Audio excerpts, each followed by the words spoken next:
Quem sou eu pra que o grande receba? Programa Mães Amorosas. Programa de responsabilidade do Ministério de Mulheres Evangélicas de Caetité.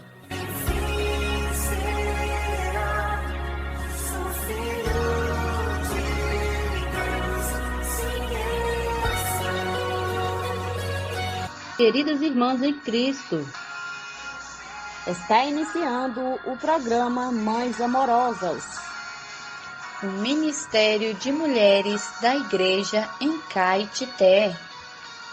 Este programa é feito com muito amor e carinho, especialmente para você.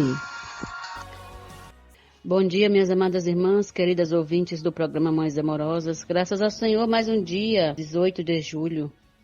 Vamos desfrutar de mais provérbios que nos dá sabedoria, discernimento, a palavra de Deus que é boa, rica e agradável para todos nós. Iniciamos o programa com os provérbios que diz assim: quem se compadece do pobre ao Senhor empresta, e este lhe paga o seu benefício. Provérbios 19, 17. Temos como título O Bom Samaritano.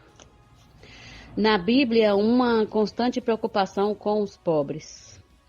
O Salmo 112 diz: ditoso o homem que se compadece e empresta, distribui e dá aos pobres. A sua justiça permanece para sempre e o seu poder se exaltará em glória. E a Escritura é muito equilibrada, pois fala também dos que andam desordenadamente, comendo pão à custa de outrem. Esses devem trabalhar para não serem pesados a ninguém. Segundo a Tessalonicenses, capítulo 3, versículo 8. Em Mateus 11:5, lemos a prova de que Cristo veio. Os cegos veem, os coxos andam, os leprosos são purificados, os surdos ouvem, os mortos são ressuscitados e aos pobres está sendo pregado o Evangelho.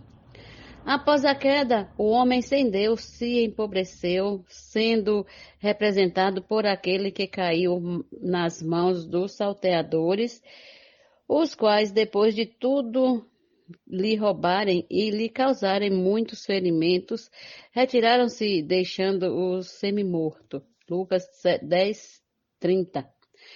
Por vivermos sob o sistema do mundo, estávamos sujeitos a todo tipo de agressão física, psicológica e espiritual, e alguns ficaram extremamente machucados. Mas Jesus, como o bom samaritano, chegou até nós, cuidou de nossos ferimentos e ainda nos levou a uma hospedaria que é a igreja. O texto de Lucas 10 diz que o samaritano pagou 2 denários ao hospedeiro. Isso mostra que se você participa do processo de cura das pessoas que o Senhor traz para a igreja, participará também da alegria da cura como recompensa já hoje. Isso é maravilhoso. Bom dia, queridas ouvintes, e obrigada pela audiência. Até amanhã, se assim o Senhor nos permitir.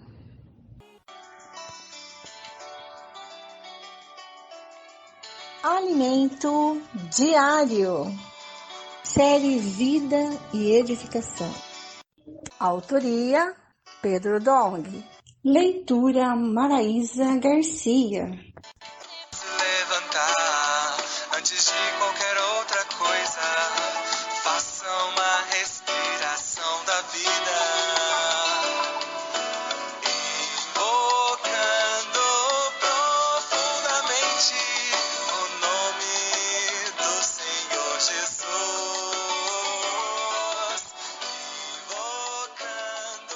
Oh, Senhor Jesus, Senhor Jesus, Senhor Jesus, oh, Senhor Jesus, Senhor Jesus, obrigada, Pai, por mais este dia. Obrigada, Senhor. Oh, Senhor, por mais um dia em que podemos desfrutar de Ti, da Tua palavra, que acordamos com vida. Senhor Jesus. Amém, amadas. Estamos desfrutando do alimento diário o livro O Caminho, a Verdade e a Vida. Hoje vamos ler com oração Efésios 2, 5 e 6. E estando nós mortos em nossos delitos, nos deu vida juntamente com Cristo. Pela graça sois salvos. E juntamente com Ele nos ressuscitou e nos fez assentar nos lugares celestiais em Cristo Jesus. Aleluia, Senhor Jesus. Cuidar do coração e das vestes. O livro de Efésios revela uma realidade extraordinária e libertadora. Estávamos mortos em nossos delitos e pecados, mas quando Jesus foi crucificado, Ele desceu ao Hades, às regiões inferiores da terra, e nos libertou, nos deu a vida e nos fez assentar consigo nas regiões celestiais, Senhor Jesus. Portanto, a igreja é um organismo vivo que foi gerado na ressurreição e está assentado nos lugares celestiais. Não podemos ser cristãos escravizados pelas questões terrenas, porque não estamos mais presos a elas, mas estamos assentados nos lugares celestiais com Cristo. Sabendo disso, algo tem de ficar bem claro para nós. Deus nos fez experimentar essa realidade para nos conceder dons, a fim de edificarmos a igreja. Aleluia. Se estamos dispostos a usá-los, não nos ocupemos somente com nossa carreira, nossos afazeres, nossa família e com os negócios, pensando somente em enriquecer. Cuidado, nossa principal função, a mais importante, é a edificação da igreja. Se até agora nos temos ocupado somente com as coisas materiais, está na hora de investir mais tempo na edificação da igreja e cuidar das pessoas. Deus quer que busquemos mais materiais para a edificação, que são as pessoas que estão nas ruas. Saiamos para pregar o Evangelho a fim de trazer ovelhas para o rebanho do Senhor e também cuidemos delas. Na obra de edificação, precisamos também cuidar de nosso coração. Ó Senhor Jesus, disse ele, vai e dize a este povo, ouvi e não entendais, vede, mas não percebais. Torna insensível o coração deste povo, endurece-lhe os ouvidos e fecha-lhe os olhos, para que não venha ele a ver com os olhos, a ouvir com os ouvidos e a entender com o coração, e se converta e seja salvo. Jesus veio para salvar seu povo, porém eles ouviam e não entendiam, viam e não percebiam. Mesmo tendo visto e ouvido o Senhor, rejeitaram suas palavras e sua pessoa, porque o coração deles estava endurecido. Será que esse é nosso caso? Ó Senhor Jesus, se permanecemos insensíveis diante de tudo o que tem acontecido na igreja, por meio da prática da palavra profética, certamente isso é sinal de dureza de coração. Não o endureçamos. Essa palavra está fazendo muitos milagres na vida das pessoas. Precisamos experimentar isso também. O profeta Isaías descreve uma visão que teve do Senhor. No ano da morte do rei Uzias, eu vi o Senhor assentado sobre um alto e sublime trono, e as abas de suas vestes enchiam o templo. Algumas versões em português usam a palavra Senhor no Antigo Testamento toda em maiúscula para traduzir a palavra hebraica Yahvé ou Jeová. Nesse versículo, entretanto, o termo é apenas Senhor, que no original hebraico é Adonai, termo usado para substituir Yahvé como expressão judaica de reverência. Podemos dizer que se trata do Senhor Jesus. Isaías viu Cristo assentado num alto e sublime trono, com as abas das vestes enchendo o templo. Vestes na Bíblia tipificam nossas ações, nosso viver. O Senhor Jesus esteve aqui na terra, foi fiel à vontade do Pai e não fez sua própria vontade. Seu viver foi totalmente aprovado por Deus, por isso suas vestes enchiam o templo. Fomos libertos com o objetivo de edificar a igreja. Isso é um privilégio. Portanto, investamos nosso tempo, zelo e compromisso nessa obra. Mas não nos esqueçamos do coração nem das vestes, ou seja, de nossas ações. Procuremos ser simples. Pratiquemos a palavra com obediência à voz de comando do Senhor e não busquemos nossa própria glória. Esse é o caminho a trilhar na edificação da igreja. Oh, Senhor Jesus! Senhor Jesus, irmã, escreva a frase que mais tocou seu coração. Destaque os pontos-chave dessa frase. Ore de acordo com o conteúdo destacado. Jesus é o Senhor.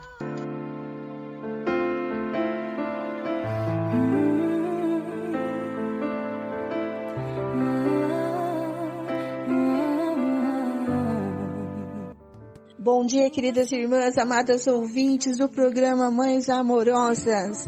Bom dia aos varões também que ouvem o nosso programa, marido das irmãs que tomam café ouvindo a palavra do Senhor. Bom dia a todos vocês. Este é o programa Mães Amorosas chegando na tua casa. Esse é o quadro Leitura Bíblica.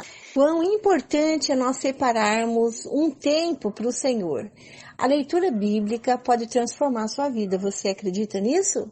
Sim, se você crê no que a palavra diz. Se você contatar a palavra viva do Senhor, ela pode transformar você e eu, certo? A palavra faz a obra, então vamos desfrutar, né? Agora nós vamos ler a Bíblia, orar, invocar o nome do Senhor, reunir a imersão, ter comunhão sobre a palavra do Senhor que nós lemos, que desfrutamos. Então, tudo isso faz com que nós cresçamos em vida.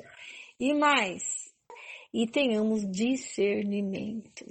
Amém? Nós sabemos separar o que é divino e o que é profano, certo? O que é imundo e o que é santo. A palavra tem esse poder. Amém? Nos dá discernimento. Eu também quero dar um testemunho, né? A minha mãe, ela transcreve a Bíblia. Então, todos os dias, ela tem um caderno bem grosso, né? Bem grande. E ela, então, escreve a Bíblia. Ela começou a fazer isso já há alguns anos. E é uma salvação para ela, tá? Transcrição. Ela pega o seu caderninho todo dia e escreve um capítulo da Bíblia. Isso não é legal? Isso faz com que ela se aproxime ainda mais da palavra, tá certo? Um encorajamento aí para vocês. Para você, dona de casa, é possível? Com tantos afazeres? Sim, é possível. Eu quero dar esse testemunho para vocês, tá bom? Nossa orientação como pais e irmãos mais experientes é que não conseguimos mudar ninguém, mas a palavra consegue. A imersão na palavra muda as pessoas. Deus está fazendo um verdadeiro milagre na vida dos jovens, porque ruminam a palavra. Eles aprenderam a ouvir com atenção e transcrever a palavra. Não engolem a palavra sem antes mastigá-la bem. O cachorro, porém, que não rumina, não faria isso, certo? Um animal ruminante tem 4 compartimentos no estômago. O boi, por exemplo, ao comer o capim, faz uma primeira mastigação. E o alimento engolido vai para o primeiro compartimento. Depois ele regurgita o que está no primeiro compartimento. Isso quer dizer, o alimento volta daquele primeiro compartimento e então o boi passa a mastigá-lo novamente. Então, passa o alimento para o segundo compartimento e assim por diante, até que toda a comida seja totalmente assimilada. É o que precisamos em nossa experiência cristã. Aprender a ruminar. Primeiro, precisamos aprender a discernir o que é segundo Cristo. Depois, precisamos ruminar a palavra de Deus. Amém? Então, quando nós ouvimos uma palavra, ouvimos a mensagem, nós precisamos primeiro distinguir, essa palavra é de Deus? É de Deus. Tendo esse discernimento que essa palavra vem do trono de Deus, aí eu posso comê-la, mastigá-la bem e ruminando, essa palavra vai entrar no meu interior e vai fazer a obra de transformação em mim. Amém? Somos como esses animais ruminantes que têm discernimento e ruminam a palavra do Senhor. Isso é praticável e você e eu podemos fazer isso todos os dias. Amém? Senhor Jesus, nós te agradecemos por essa palavra. O Senhor sempre vem nos lembrar isso, né? Que nós somos um povo especial, somos um povo de Deus, que estamos separados das coisas do mundo e que temos discernimento e sabemos que essa palavra é poderosa para fazer infinitamente mais do que nós pedimos, do que nós pensamos. Essa palavra tem poder para transformar todas as células do nosso corpo, né? Ó Senhor Jesus, espiritualmente e até mesmo fisicamente, essa palavra nos dá vigor, força. Ó Senhor Jesus, nós que praticamos isso, Senhor, podemos testemunhar que essa palavra nos revigora todas as manhãs. Senhor, nós te agradecemos. Nós não éramos nada, Senhor, mas hoje, por ter a vida de Deus em nós, somos especiais. Somos um povo separado do mundo, um povo que tem discernimento, que tem a unção que nos ensina a respeito de todas as coisas. Somente a sua palavra consegue mudar a nossa constituição. Senhor Jesus, muito obrigada, Senhor, pela tua palavra viva, todas as manhãs, presente na nossa vida. Amém. Com muito discernimento, abrindo o nosso coração, né? Vamos abrir a nossa Bíblia também. Em 1 Crônicas, capítulos 26 e 27. Estamos terminando já, hein? Amanhã a gente conclui este livro aí. Ontem nós vimos os turnos e funções dos levitas, né? Os turnos dos sacerdotes e a função dos cantores. Então, Davi preparando aí todas as pessoas para servirem no templo, né? Hoje nós vamos ver os porteiros. Capítulo 26, versículo 1. Quanto aos turnos dos porteiros, dos coraitas, Messelemias, filho de Coré, dos filhos de Asaf. Os filhos de Meselemias foram Zacarias, o primogênito, Jediael, o segundo, Zebadias, o terceiro, Jatineel, o quarto, Elão, o quinto, Joanã, o sexto, Elioenai, o sétimo. Os filhos de Obed-edom foram Semaías, o primogênito, Jeozabade, o segundo, Joá, o terceiro, Sacar, o quarto, Natanael, o quinto, Amiel, o sexto, Issacar, o sétimo, Peuleitai, o oitavo, porque Deus tinha abençoado Obed-edom. Lembra-se, aonde ficou a arca do Senhor? Em Obed-edom, e Deus o abençoou, certo? Versículo 6. Também a seu filho Semaías nasceram filhos que dominaram sobre a casa de seu pai, porque foram homens valentes.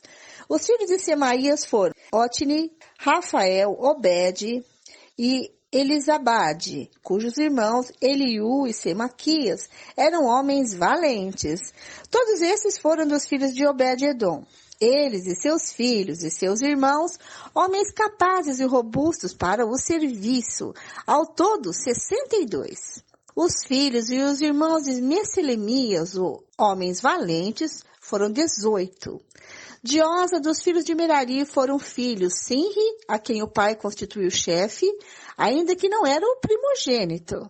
Ilquias, o segundo, Tebalias, o terceiro, Zacarias, o quarto. Todos os filhos e irmãos de Osa foram 13. A estes turnos dos porteiros, isto é, a seus chefes, foi entregue a guarda para servirem como seus irmãos na casa do Senhor. Para cada portão fizeram um sorteio para designar os deveres, tanto dos pequenos como dos grandes, segundo as suas famílias. A guarda do lado leste caiu por sorteio a Selemias. Depois lançaram sorte sobre seu filho Zacarias. Conselheiro prudente, e lhe saiu a guarda do lado do norte. A Obed-edom, a guarda do lado do sul, e a seus filhos a guarda da casa de depósitos.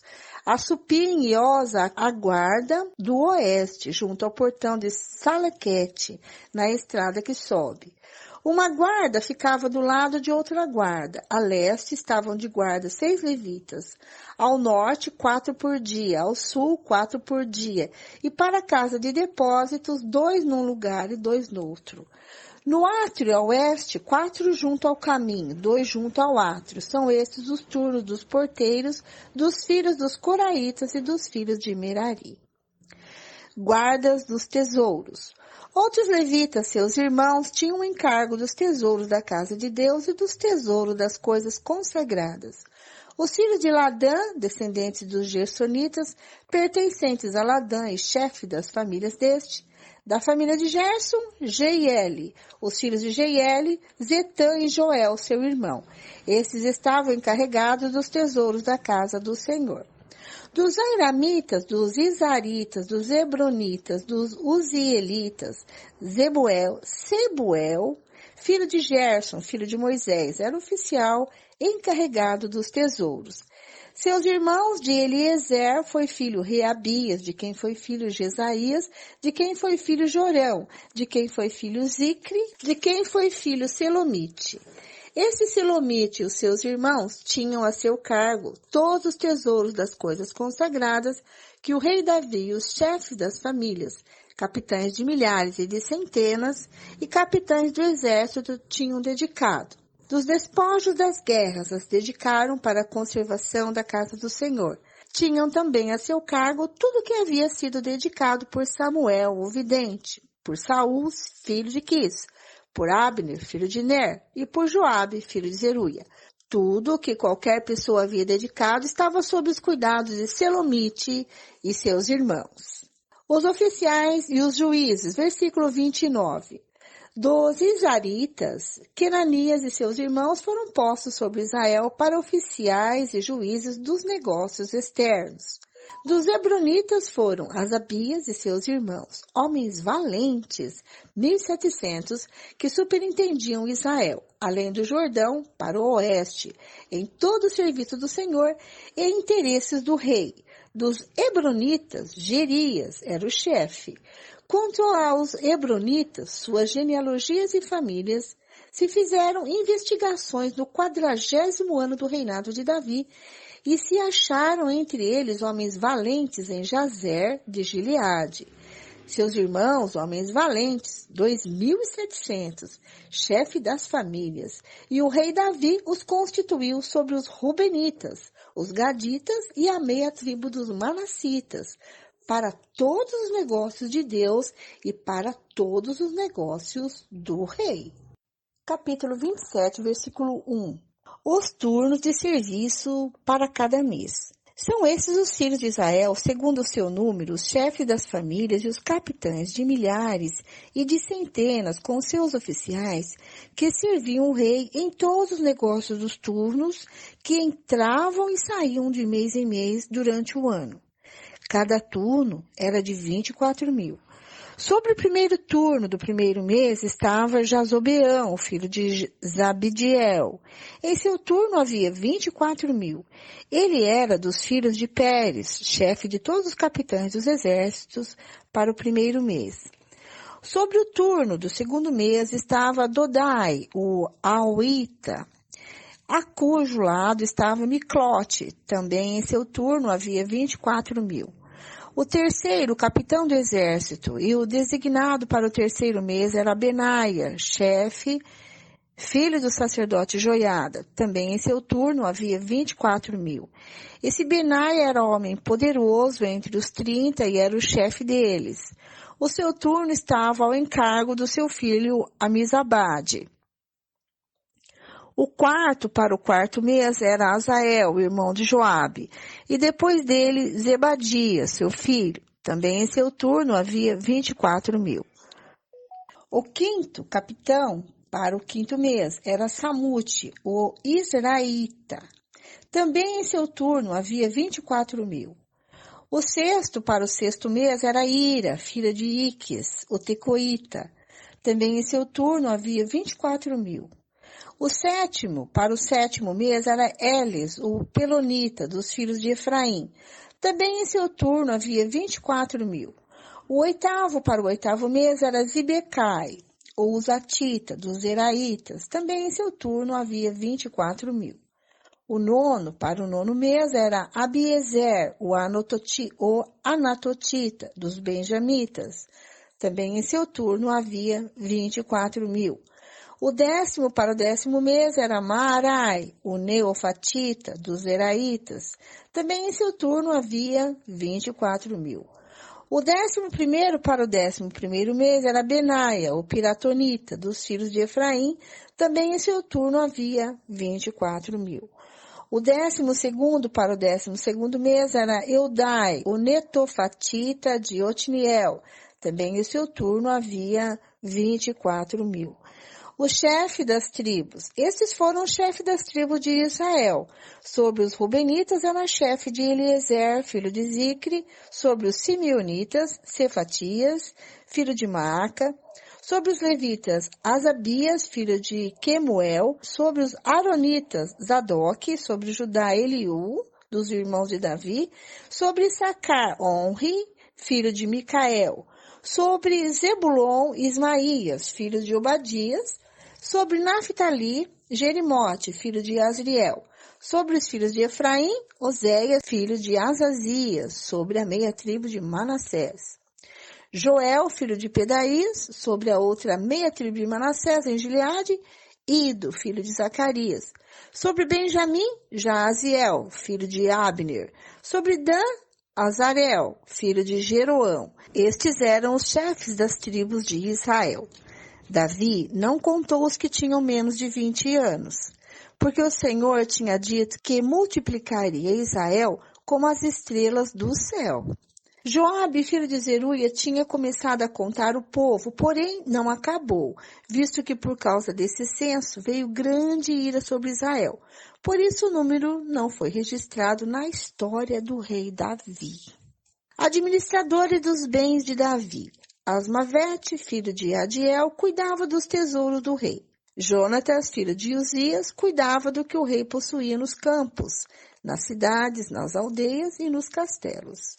Esri, filho de Quelube, cuidava dos lavradores do campo, que cultivavam a terra. Simei, o Ramatita, cuidava das vinhas, porém Zabde, o Sifimita, cuidava do que entrava das vinhas para as adegas. Baalanã, o Gederita, cuidava dos olivais e sicômoros que havia na Cefilá, porém Joás cuidava dos depósitos do azeite. Sitrai, o Saronita, cuidava do gado que pastava em Saron, porém Safá, filho de Adilai, cuidava do gado dos vales. Obil, o Ismaelita, cuidava dos camelos. Gedias, o Meronotita, cuidava das jumentas. Jaziz, o Agareno, cuidava das ovelhas. Todos esses eram administradores dos bens do rei Davi. Conselheiros do rei. Versículo 32. Jonatas, tio de Davi, era do conselho, homem sábio e escriba. Jeiel, filho de Aquimone, cuidava dos filhos do rei. Aitofel era do conselho do rei. Uzai, o arquita, era amigo do rei. A Aitofel sucederam Joiada, filho de Benaia, e Abiatar. Joabe era comandante do exército do rei. A nossa leitura, seguindo o roteiro anual, termina aqui. Vamos agora aos nossos comentários sobre esses 2 capítulos, tá bem? Ontem a gente viu Obed-Edom fazendo parte dos músicos, né? Mas hoje, no capítulo 26, nós vimos que Obed-Edom era porteiro de profissão.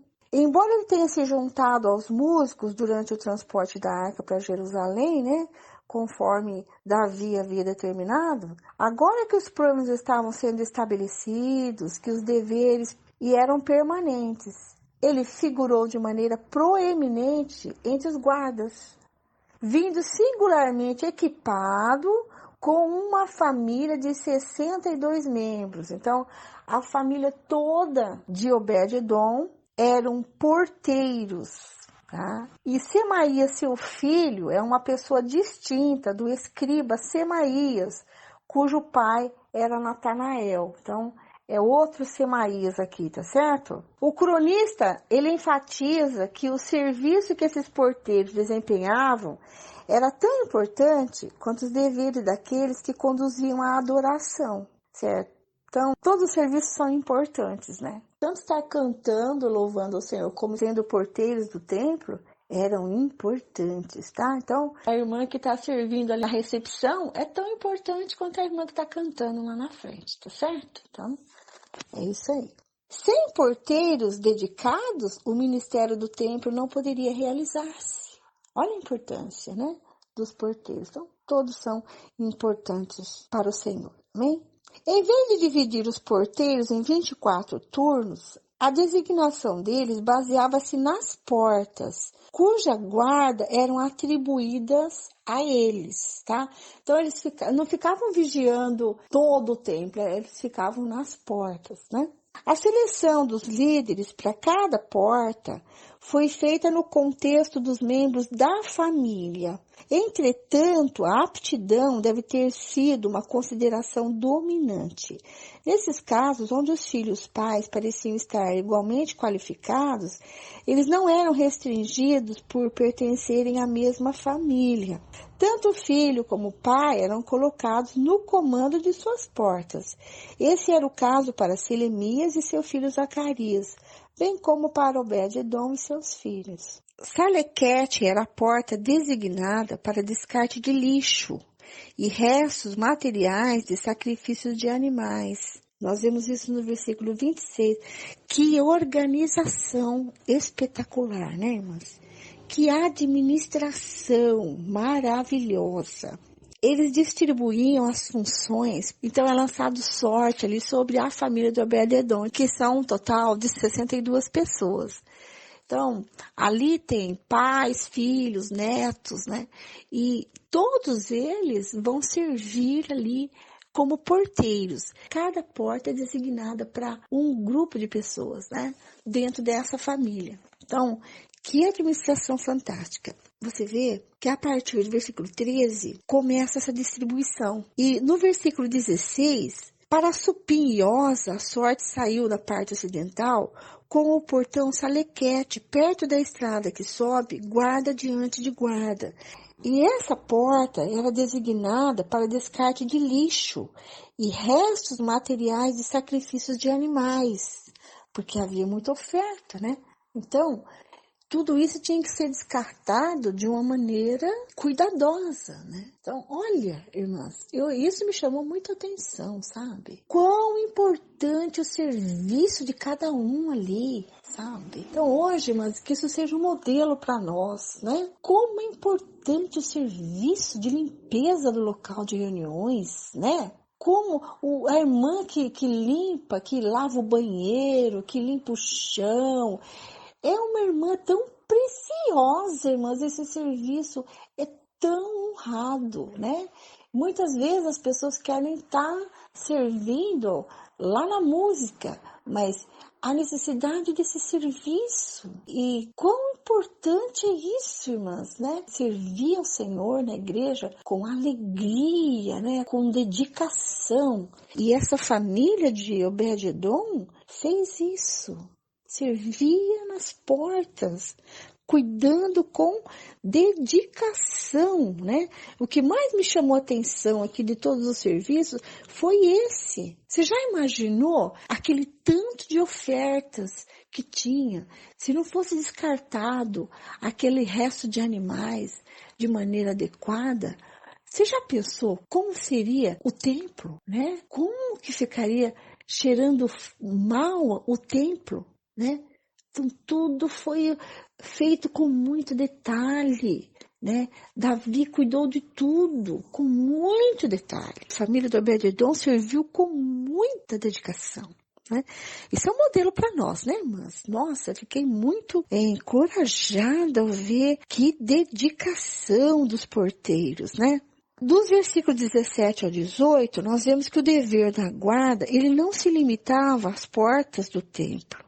Obviamente, os depósitos precisavam de proteções e os guardas eram também estabelecidos do lado de fora da área do templo, especificamente nas ruas que conduziam ao templo. Então, os guardas de fora do templo podiam tratar de problemas externos ao complexo do templo, como animais inaceitáveis para sacrifício. Então, eles ali faziam a seleção dos animais, né, que iriam ser aceitos para sacrifício. Então, não se limitava só a ficar ali na porta, ali não. Eles faziam um serviço externo, né? Que coisa maravilhosa. Os porteiros eram originários primariamente das famílias de Merari e Coate. Os gersonitas foram encarregados da vigilância dos tesouros da casa do Senhor, e isso incluía guardar os recursos do templo de furtos ou vandalismo, bem como responder por eles e mantê-los armazenados. Aías supervisionava esse trabalho. Os tesouros incluíam depósitos a longo prazo e também fundos necessários para o funcionamento diário do templo. Então, tinha essa parte aí também dos depósitos das riquezas, né? Que precisavam ser guardados e os porteiros faziam esse trabalho também. Nos versículos 26 e 27, quando todos esses arranjos foram feitos, ainda não havia casa. Davi deu dinheiro para a causa e muitos dos seus oficiais do alto nível e oficiais militares também ofertaram para o fundo do templo. Grande parte dessas contribuições eram originárias dos despojos de várias vitórias militares. Então, nas guerras, quando Davi ganhava as guerras, ele guardou os tesouros, sabe, os despojos, para essa finalidade, para usar na construção do templo. Olha só. Mesmo antes de falar da construção do templo, os líderes de Israel dedicavam tesouros para o tabernáculo. Os itens acumulados procediam do profeta Samuel, do rei Saul, de seu comandante Abner, de Joabe, general de Davi, e do próprio Davi. Mas outro grupo de levitas precisava ser organizado. Era o dos oficiais e juízes que fariam cumprir a lei divina em Israel. Dos versículos 26 ao versículo 29, nós vemos um grupo de levitas que precisavam ser organizados. Era o grupo dos oficiais e juízes que fariam cumprir a lei divina em Israel. E no versículo 32, nós vemos as tribos do lado oriental do Rio Jordão, os Rubenitas, sobre os Gaditas e sobre a meia tribo de Manassés. E já estavam ficando isolados do restante de Israel. Apenas no final do reinado, Davi conseguiu prover um professor adequado para essas tribos mais remotas. Você que está lendo a Bíblia com a gente todos os dias, nós já vimos isso, né? Quando o povo entrou na Boa Terra, 2,5 tribos ficaram aquém do Jordão, ou seja, não entraram na Boa Terra. Porque eles pediram herança aquém do Jordão, porque tinha muito pasto. E então eles estavam longe das demais tribos, né? Das 10,5 tribos. Então, Davi teve essa preocupação de colocar professores ali, porque eles estavam distantes de todas as tribos, né? Olha o coração de Davi, irmãos. Maravilhoso, né? Se preocupando com as 12 tribos de Israel, né? E no capítulo 27, versículo 1, nós vemos que o cronista, ele gasta bastante tempo nos vários participantes do serviço do templo, mas relativamente pouco tempo quando fala dos oficiais seculares e do exército. A categoria mais importante de classificação aqui é que havia 12 divisões compostas por 24 mil homens cada. Cada uma dessas unidades ficava de serviço por 1 mês por ano, em tempos de paz, tá certo? Em tempos de guerra, obviamente, todos seriam mobilizados. Muitos dos nomes aqui aparecem na lista dos 30, no capítulo 11. Uma vez que Davi reinou por 40 anos, essa lista parece um tanto abstrata, com pessoa diferente, provavelmente encarregado em várias épocas. Em muitos casos, 2 nomes são mencionados. Nesses casos, a segunda pessoa pode ter sido, a princípio, o primeiro auxiliar de alguém, e então, mais tarde, o seu sucessor. No versículo 16, inicia uma lista daqueles que foram governantes de cada tribo. Podemos pensar neles como governadores das tribos. As tribos de Gad e Azer são deixadas de fora. talvez por serem governadas pelos líderes de outra tribo. O número de homens nas listas chega a 12, porque cada uma das duas metades de Manassés é representada separadamente. E Levi tem 2 representantes no versículo 17. Uma pessoa estava encarregada da tribo de Levi, como um todo, mas os aronitas, os sacerdotes, eram representados separadamente por Zadok. Essas são as notas que eu separei para a gente entender um pouco mais, né, sobre o texto que a gente leu. E a minha preocupação, irmãs, é da gente aproveitar bastante esse tempo, porque a gente passa uma vez por ano só, né, a Bíblia, né? E o ano que vem, provavelmente eu vá falar o Novo Testamento. Então, eu quero fazer uso das notas de rodapé das Bíblias de estudo para que você conheça um pouco mais, né, sobre a história do Velho Testamento, tá bom? E o ano que vem, provavelmente, a gente vai só ler o Velho Testamento e vamos dar mais atenção para o Novo Testamento com notas, comentários, né, mais detalhados, tá bom? Fiquem agora com a irmã Lene, que dá continuidade à leitura bíblica de hoje, trazendo para a gente Salmos, Provérbios e o livro de Romanos. Irmã Lene, é com você agora. Deus abençoe as irmãs e até amanhã. Bom dia, irmã. Continuando com a leitura bíblica, hoje vamos ler Salmos, capítulo 14, Provérbios, capítulo 19, versículo 17, e a carta de Paulo aos Romanos, capítulo 5, versículos de 1 até o 11, começando com Salmos. A corrupção do pecador e sua redenção. Ao mestre de canto, Salmo de Davi. Diz o insensato no seu coração, não há Deus. São corruptos e praticam abominação. Já não há quem faça o bem. Do céu o Senhor olha para os filhos dos homens, para ver se há quem tenha entendimento, se há quem busque a Deus.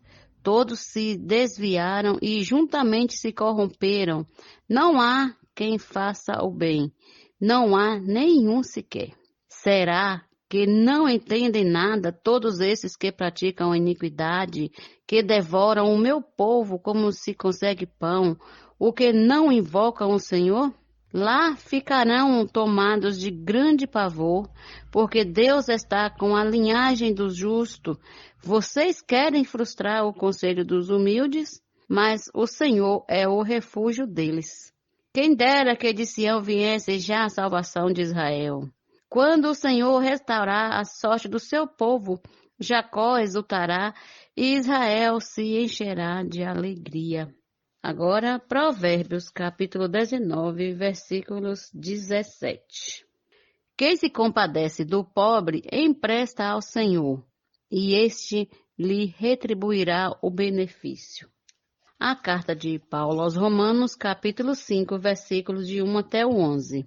Justificação pela fé e paz com Deus. Justificados, pois mediante a fé temos paz com Deus por meio do nosso Senhor Jesus Cristo, pelo qual obtivemos também acesso pela fé a esta graça na qual estamos firmes e nos gloriamos na esperança da glória de Deus. E não somente isto, mas também nos gloriamos nas tribulações, sabendo que a tribulação produz perseverança, a perseverança produz experiência e a experiência produz esperança. Ora, a esperança não nos deixa decepcionados, porque o amor de Deus é derramado em nosso coração pelo Espírito Santo que nos foi dado. Porque Cristo, quando nós ainda éramos fracos, morreu a seu tempo pelos ímpios. Dificilmente alguém morreria por um justo, embora por uma pessoa boa alguém talvez tenha coragem para morrer. Mas Deus prova o seu próprio amor para conosco pelo fato de Cristo ter morrido por nós quando ainda éramos pecadores. Logo, muito mais agora, sendo justificado pelo seu sangue, seremos por ele salvos da ira.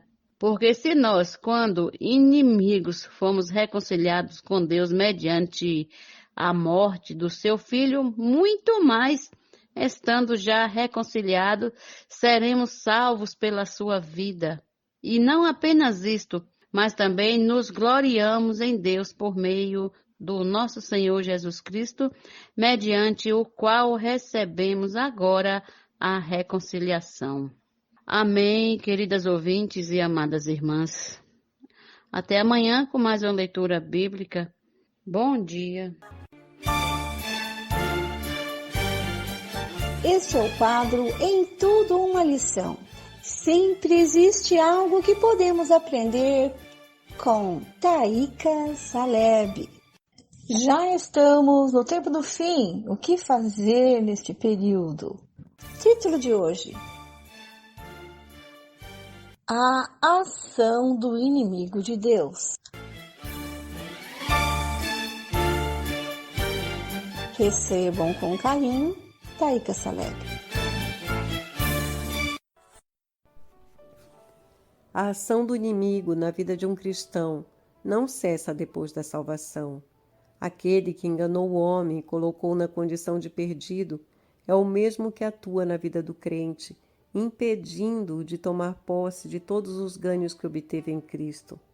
Devemos estar inteirados de quem Ele é e do que é capaz de fazer. A Bíblia diz que não podemos ignorar seus desígnios. Ele age furtivamente com o propósito de nos causar algum dano. Quando pela fé nascemos de novo, o Senhor nos deu várias bênçãos, entre as quais podemos citar sua maravilhosa presença, o perdão dos pecados e uma vida cheia de esperança.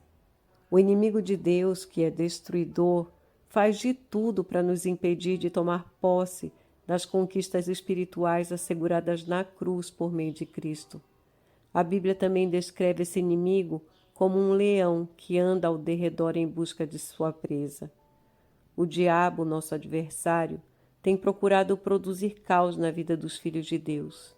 Ele gera tempestades e abre feridas profundas pelos ataques que faz nos flancos vulneráveis da vida de um cristão. Por causa dessas muitas investidas, alguns ficam fracos, desanimados e até pensam em desistir. Além de tudo isso, o diabo, que também é o pai da mentira, age na mente dos crentes, convencendo-os de que nosso Deus é limitado, não pode agir e está distante de nós. Mas tudo isso é mentira. Ó Senhor Jesus, obrigada pela luz da Tua palavra, que nos faz enxergar que há um inimigo ao nosso derredor, que tenta nos destruir e desanimar. Não deixe que ele nos engane, Senhor, mas que sejamos guardados em Ti. Senhor Jesus, que possamos experimentar e nos assegurar de tudo aquilo que o Senhor é e tem para nós, não crendo naquilo que Teu inimigo nos diz, mas crendo na Tua palavra que é fiel. Ó, obrigada, Senhor, porque a Tua palavra nos guarda de sermos presas do Teu inimigo. Obrigada, Senhor, pela luz, pela palavra de Deus, que é vida para nós. Ó Senhor Jesus. Esse texto foi extraído do livro Já Estamos no Tempo do Fim. Posso orar por você, por sua vida, por sua família. Somos mulheres de oração. Posso orar por você? Estamos recebendo no nosso programa a irmã intercessora Isani Carvalho. Ela vai orar por nós. Seja bem-vinda, amada irmã.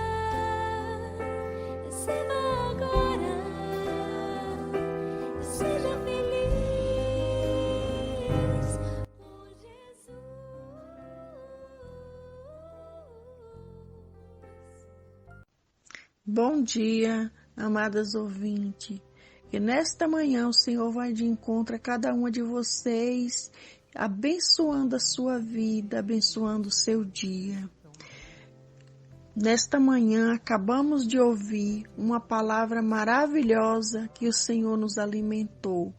Eu também gostaria de desfrutar com vocês uma palavra que está em Isaías, capítulo 43, versículo 1. Fala assim: mas agora, assim diz o Senhor, que te criou, ó Jacó, e que te formou, ó Israel, não temas, porque eu te remi, chamei-te pelo teu nome, tu és meu. Amadas ouvintes, o Senhor nos chama nesta manhã, o Senhor quer a nossa presença diante dele neste momento, porque a palavra do Senhor está dizendo, tu és meu, e somos do Senhor, precisamos do Senhor na nossa vida, porque o Senhor nos criou, o Senhor nos formou, o Senhor é que cuida da nossa vida, o Senhor é o ar que respiramos. Amadas ouvintes, vamos agora estar diante do Senhor em agradecimento pela nossa vida. Ó Senhor Jesus, muito obrigado, Senhor, pela minha vida, pela vida de cada ouvinte neste momento, Senhor. Ó Senhor Jesus, muito obrigado, Senhor, por ter nos criado, por ter nos formado. Ó Senhor Jesus, por ter nos chamado, por ter tocado no nosso coração, para estar agora neste momento diante de Ti. Ó Senhor Jesus, muito obrigado, Senhor, pelo Teu Espírito. Ó Senhor Jesus, obrigado pelas Tuas palavras, porque a Tua palavra é vida, Tua palavra é que nos sustenta, que nos alimenta. Ó Senhor Jesus, e que nos faz, Senhor, Te amar a cada dia mais e ser grata a Ti, Senhor, e reconhecer que somos do Senhor e que precisamos estar na Tua presença e buscar por Ti a cada momento. Ó Senhor Jesus, eu Te agradeço, Senhor, pela vida de cada ouvinte, pela saúde.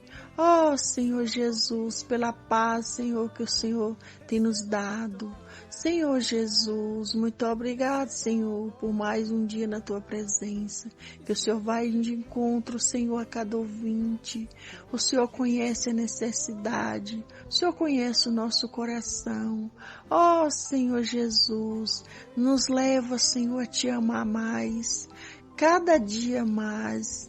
Ó Senhor Jesus, é muito bom, Senhor, estar desfrutando da Tua palavra, estar na Tua presença, sentir, Senhor, que o Senhor está presente na nossa vida, que o Senhor está cuidando de nós. Ó Senhor Jesus, muito obrigado, Senhor, por mais um dia na Tua presença. Amadas ouvintes, como é bom saber que estamos juntas todas as manhãs, desfrutando desta palavra maravilhosa, e que o Senhor Jesus abençoe seu dia, sua vida, e seja com você a cada momento. E até amanhã, se o Senhor nos permitir. Um bom dia, amadas ouvintes.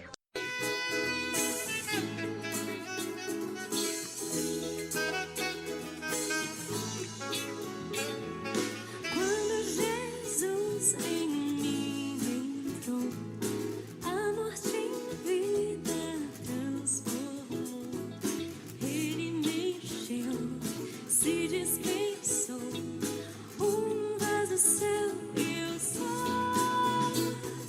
no mundo as coisas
a fluir sem fim.